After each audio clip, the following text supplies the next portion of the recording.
Welding tips and tricks MIG. Sure, here are some MIG welding tips. Clean base metal. Ensure the metal surfaces are clean and free from rust, paint, or other contaminants for better weld quality. Correct wire and gas. Use the right combination of welding wire and shielding gas for the material you're working on. Different metals require specific settings. Adjust wire tension.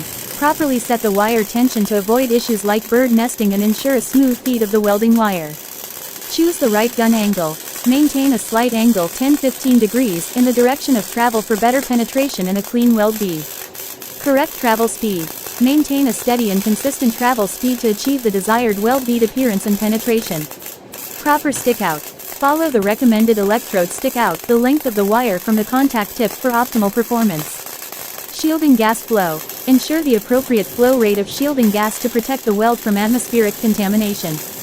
Weld in the right positions. Adjust your body and workpiece positions to ensure comfortable and stable welding in various positions. Practice and technique. Regular practice improves your welding technique, helping you control the gun and create quality welds. Check and maintain equipment. Regularly inspect and maintain your welding equipment, including the torch, wire feeder, and power source, to avoid disruptions during welding. Remember, practice is key to mastering MIG welding. Start with simple projects and gradually progress to more complex ones as you become more comfortable with the technique.